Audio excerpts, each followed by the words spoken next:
Rawchaa Yahawashi, Rawchaa Yahawah, Rawchaa Yahawah, Rawchaa Yahawashi. Zechariah 8. Again, the word of the Lord of hosts came to me, saying,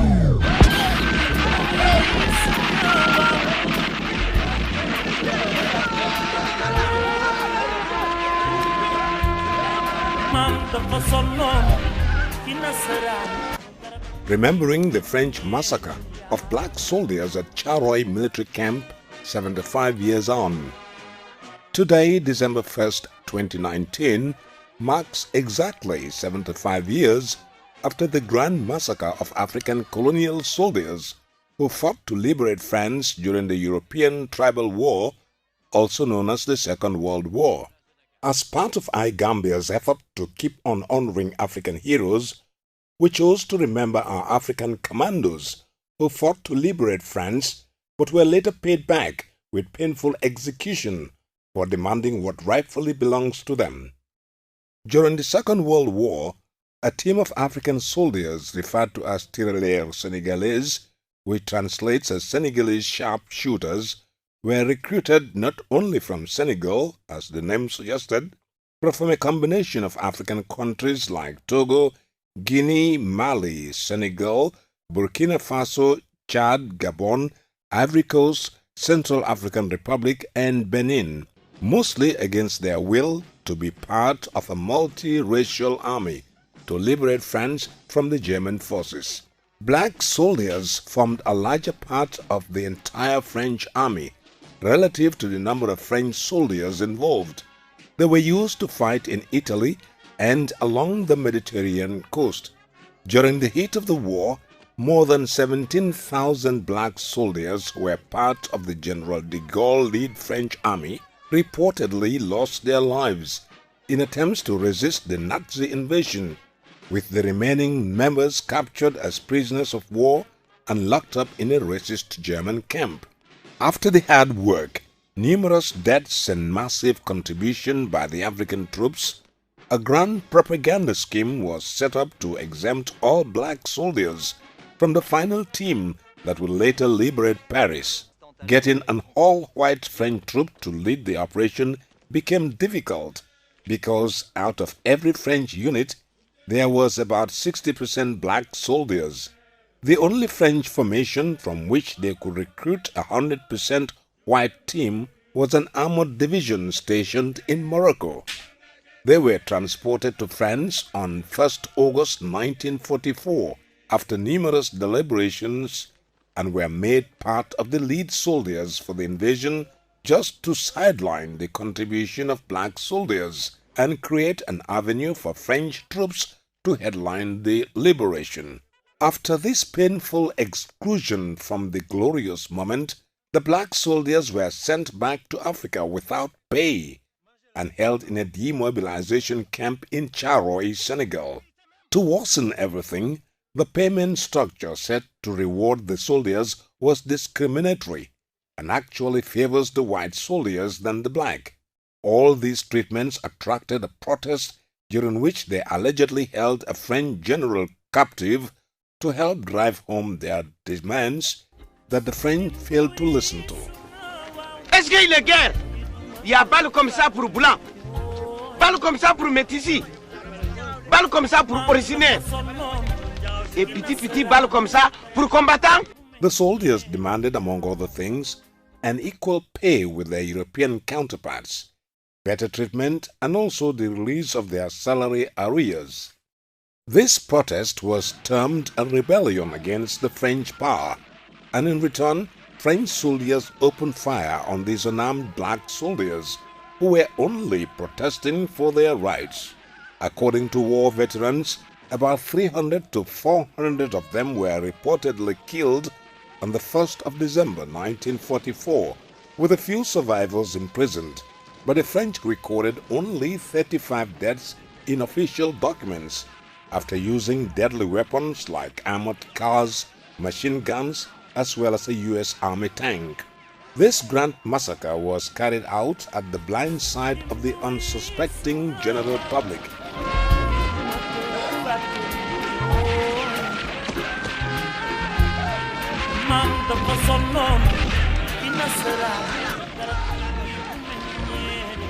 In 1987, a film was released by Sembène Ousmane, a Senegalese cineast and writer, detailing the story.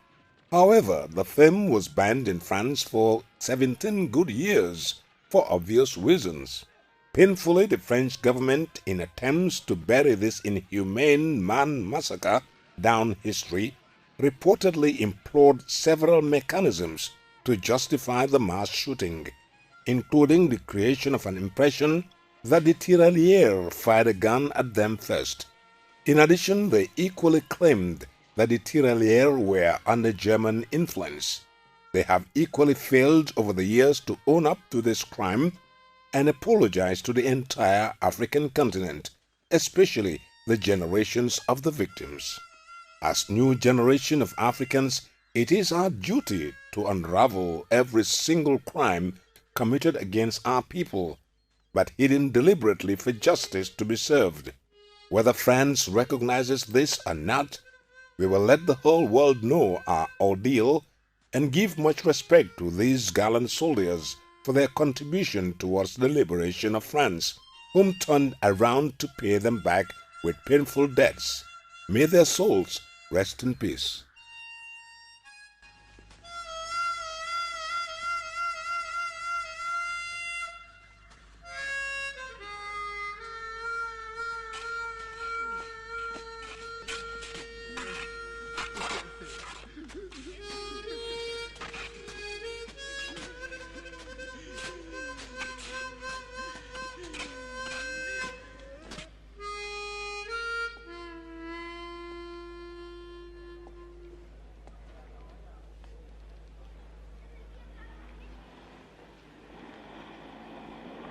It's been nearly 80 years since hundreds of black West African soldiers who fought for France's freedom against Nazi Germany during World War II were killed in cold blood by their fellow white French officers in Senegal in 1944, in what is known as the Thiaroye Massacre.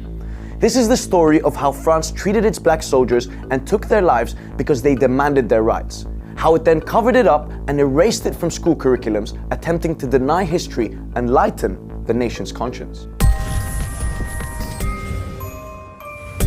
Known as the Tirailleurs Senegalais units, these were volunteers and conscripts from former French colonies, serving in the French Army's colonial infantry.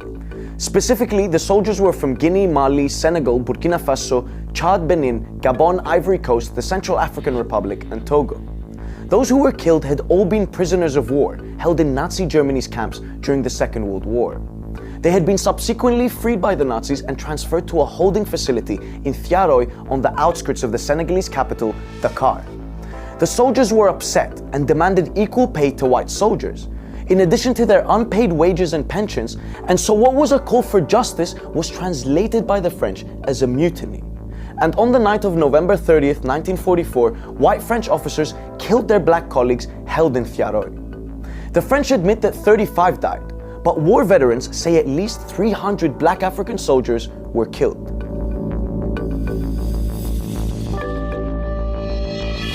It took France 62 years to finally offer them equal pensions. In 2012, François Hollande officially recognized the incident, describing it as a bloody repression, offering the Senegalese photocopies of military archives detailing the event.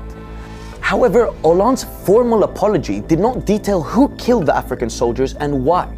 There is no mention of the incident in French history books, and it's definitely not taught in schools. Even a film made about the Thiaroye massacre in 1988 was banned in France for a decade. And if you tried to pay your respects and visit the military cemetery in Senegal, where the soldiers lay, you would be denied entry. The reality is, the problem is deep-rooted and reflected in France's colonial chauvinism and the bigotry of its leaders who have tried to deny history. Hollande's predecessor, Nicolas Sarkozy, had said during a visit to Senegal that the, quote, African man did not make his way into history. He also said that the problem with Africa is that it lives in the nostalgia of a paradise lost in childhood. Sorry to break it to you, little man, but blacks and Arabs outnumbered whites in the French Free Army. You know, the army that won you your freedom after your country was occupied by Nazis in World War II? Unsurprisingly, there is very little mention of the roles of former French colonies in the world wars. France also murdered, raped, pillaged, exploited, and returned skulls as part of a civilizing mission in Africa. Man said paradise lost in childhood. Funny guy. The struggle for France's elite to come to terms with its dark colonial past is ongoing. Incumbent President Emmanuel Macron recently said that his country would not apologize for its well-documented mass atrocities in Algeria. In fact, they're so insecure about their misadventures and racist history in Africa that the French Foreign Ministry last year called me out on Twitter, man like Achman, you know, over a video detailing the French colonization of Africa. Now my question is, who runs this account? Like, I'm guessing an angry white man, innit? They were like, Monsieur, please, we did not invade Ghana, huh? We only invaded all the countries around Ghana, huh? All the rest of Africa, please. Look, France has an issue with its past, one that it must own up to, take responsibility, apologize, and compensate for. It should focus on this instead of tweeting at yours truly, man like Achman. Priorities, fam, priorities. And since we're talking about priorities, please subscribe to the channel so you can catch all the rest of French colonialism and them not apologizing for it. Thank you.